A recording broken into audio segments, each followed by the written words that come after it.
ሰላም ጤና ይስጥልን። የዕለቱን ዋና ዋና ዜናዎች ይዘን ቀርበናል። በቅድሚያም አርዕስቶቹን። ከሐምሌ 8 ጀምሮ ለሚካሄደው የሀገራዊ ምክክር ጉባኤ ተመካካሪዎች አዲስ አበባ መግባት ጀመሩ።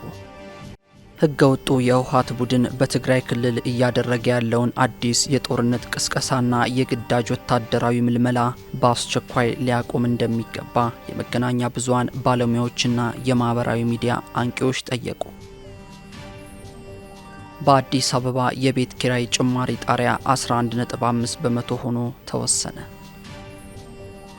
ኢትዮጵያ በአጠቃላይ በአገር ውስጥ ምርት ጂዲፒና በገንዘብ የመግዛት አቅም በምስራቅ አፍሪካ በቀዳሚነት ስፍራ ላይ እንደምትገኝ የዓለም አቀፉ የገንዘብ ድርጅት IMF አስታወቀ። የሚሉት የዕለቱ ዋና ዋና ዜናዎቻችን ናቸው። ዜናዎቹን በዝርዝር እንመለከታለን።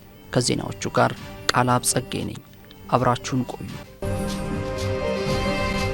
ከሐምሌ 8 ጀምሮ ለሚካሄደው የሀገራዊ ምክክር ጉባኤ ተመካካሪዎች አዲስ አበባ መግባት ጀምረዋል። ኢትዮጵያ ባለፉት ዓመታት ስታከናውን የቆየችው የሀገራዊ ምክክር ሂደት አሁን ላይ የመጨረሻውና ወሳኝ ምዕራፍ ላይ ደርሷል። ዋናው ሀገራዊ የምክክር ጉባኤ ላይ ምክክር የሚደረግባቸው 8 ዋና ዋና አጀንዳዎች የተለዩ ሲሆን በእነዚህም ላይ በዝርዝር ለመምከርና ዘላቂ መፍትሄዎችን ለማስቀመጥ ከሁሉም የሀገሪቱ ማዕዘን የተወከሉ 4000 ተመካካሪዎች ወደ አዲስ አበባ በመግባት ላይ ይገኛሉ። የሀገራዊ ምክክር ኮሚሽን የክልሎች የከተማ አስተዳደሮችና ዲያስፖራዎች አስተባባሪ አቶ ረታ ጌራ ለመገናኛ ብዙሃን በሰጡት መግለጫ ከተለያዩ ክልሎችና ከተለያዩ የዓለም ክፍሎች የሚመጡ የዲያስፖራው ማህበረሰብ አባላት ለዋናው የምክክር ጉባኤ አዲስ አበባ እየገቡ መሆኑን አስታውቀዋል። ኮሚሽኑ ለተሳታፊዎቹ በኢትዮጵያ ፐብሊክ ሰርቪስ ዩኒቨርሲቲና በሌሎችም በተዘጋጁ ምቹ ቦታዎች ላይ አቀባበል እያደረገላቸው እንደሚገኝ ተናግረዋል።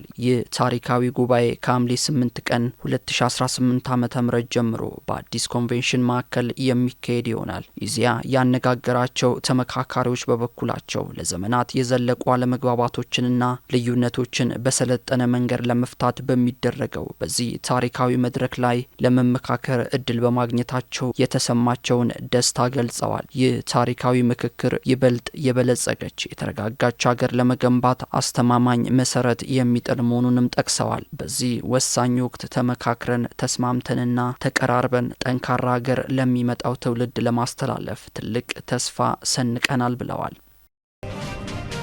ህገወጡ የህወሓት ቡድን በትግራይ ክልል እያደረገ ያለውን አዲስ የጦርነት ቅስቀሳና የግዳጅ ወታደራዊ ምልመላ በአስቸኳይ ሊያቆም እንደሚገባ የመገናኛ ብዙሃን ባለሙያዎችና የማህበራዊ ሚዲያ አንቂዎች ጠየቁ። ሴንተር ፎር ሪስፖንሲብል ኤንድ ፒስፉል ፖለቲክስ ከትግራይ ብሮድካስቲንግ ሰርቪስ ጋር በመተባበር ሰላም፣ ዲሞክራሲና ልማት በትግራይ የመገናኛ ብዙሃንና የማህበረሰብ አንቂዎች ሚና በሚል ርዕስ የውይይት መድረክ አካሂዷል። የውይይቱን መጠናቀቅ ተከትሎም ባለ 14 ነጥብ የአቋም መግለጫ አውጥቷል። የመድረኩ ተሳታፊዎች ባወጡት የአቋም መግለጫ በትግራይ ክልል እየተፈጸመ ያለው የግዳጅ ወታደራዊ ምልመላና አፈሳ በአስቸኳይ እንዲቆም የጠየቁ ሲሆን አካባቢውን ወደ አዲስ የጦርነት አዙሪት የሚገፉ ማናቸውንም እንቅስቃሴዎች እንዲገቱ አሳስበዋል። በትግራይ ክልል ወጣቶች ላይ እየተፈጸመ ያለው አፈናና የግዳጅ ወታደራዊ ምልመላ በአስቸኳይ እንዲቆምም በጽኑ ጠይቀዋል። የመሬት ላይ እውነታው የትግራይ ወጣቶች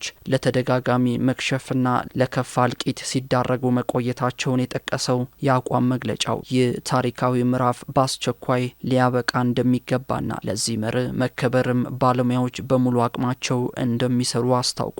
የጋዜጠኞች፣ የዲጂታል ይዘት ፈጣሪዎችና የአክቲቪስቶች አጀንዳዎች በሙሉ በህዝቡ እውነተኛና አንገብጋቢ ፍላጎት ላይ ብቻ እንዲያተኩሩም ጥሪ ቀርቧል። የጦርነት ጋዜጠኝነትንና ቀስቃሽ ፕሮፓጋንዳዎችን፣ የጥላቻ ንግግሮችንና የተሳሳቱ መረጃዎችን፣ የህዝብ አስተያየትን ለቡድን ፍላጎት የማጭበርበር ተግባራትን ማውገዝ እንደሚገባ በአቋም መግለጫውም ተመላክቷል። በዚህም የህዝቡ ጥልቅ ስቃይ ከፖለቲካ መፈክሮችና ከወታደራዊ ንግግሮች በስተጀርባ ሊደበቅ እንደሚገባም በአቋም መግለጫው ተገልጿል። በአዲስ አበባ የቤት ኪራይ ጭማሪ ጣሪያ 11.5% ሆኖ ተወሰነ። የውልድ እሳት ምዝገባም ከዛሬ ሐምሌ 1 ጀምሮ ይካሄዳል። የአዲስ አበባ ከተማ አስተዳደር የዜጎችን የኑሮ ጫና ለመቀነስና በኪራይ ገበያው ላይ የሚስተዋሉ ህገወጥና ዘፈቀዳዊ አሰራሮችን በዘላቂነት ለመግታት ታላቅ እርምጃ መውሰዱን ቀጥሏል። ከዚህ ቀደም በወጣው የቤት ኪራይ ቁጥጥር አዋጅ መሰረት ለ2019 በጀት ዓመት የሚተገበረው ፍትሐዊ የቤት ኪራይ ዓመታዊ ጭማሪ ጣሪያ 11.5% ሆኖ መጽደቁን የቤቶች ልማትና አስተዳደር ቢሮ አስታውቋል። ይህንን ተከትሎ በመላው ከተማው የሚገኙ የግል መኖሪያ ቤቶች የአከራይ ተከራይ አዲስ የውልድ እሳት ምዝገባ ከዛሬ ሐምሌ 1 ቀን 2018 ዓ.ም ጀምሮ በሁሉም ክፍለ ከተማ ቤቶች አስተዳደር ጽሕፈት ቤት በይፋ መተግበር ይጀምራል። ቢሮ እንዳመላከተው ይህ የዋጋ ማስተካከያ ውሳኔ በዘፈቀደ የተወሰነ ሳይሆን በከተማዋ ሰፊ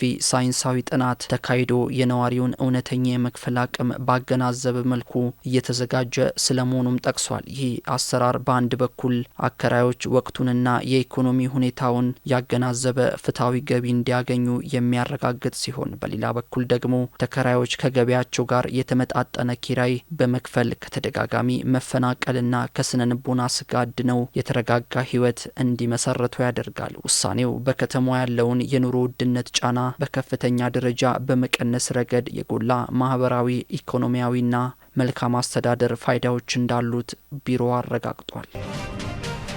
ኢትዮጵያ በአጠቃላይ በሀገር ውስጥ ምርት ጂዲፒና በገንዘብ የመግዛት አቅም በምስራቅ አፍሪካ በቀዳሚነት ስፍራ ላይ እንደምትገኝ የዓለም አቀፉ የገንዘብ ድርጅት አይኤምኤፍ አስታወቀ። የዓለም አቀፉ የገንዘብ ድርጅት አይኤምኤፍ በምስራቅ አፍሪካ የሚገኙ 14 ሀገራትን የገንዘብ የመግዛት አቅም መሰረት በማድረግ እንደ አውሮፓውያን አቆጣጠር በግንቦት 2026 ባወጣው ይፋዊ መረጃ መሰረት የኢትዮጵያ አጠቃላይ የሀገር ውስጥ ምርት ጂዲፒ 558.93 ቢሊዮን ዶላር በመድረስ በምስራቅ አፍሪካ አንደኛ ደረጃ ላይ ተቀምጧል። ኢትዮጵያን በመከተል ኬንያ በ435.21 ቢሊዮን ዶላር ሁለተኛ፣ ታንዛኒያ ደግሞ በ320.88 ቢሊዮን ዶላር ሶስተኛ ደረጃን ይዘዋል። የኢትዮጵያ ኬንያና ታንዛኒያ ምጣኔ ሀብት በአንድ ላይ ሲደመር 1.35 ትሪሊዮን ዶላር የደረሰ ሲሆን ይህም ቀሪዎቹ 16 የምስራቅ አፍሪካ ሀገራት በድምሩ ካላቸው አጠቃላይ የኢኮኖሚ መጠን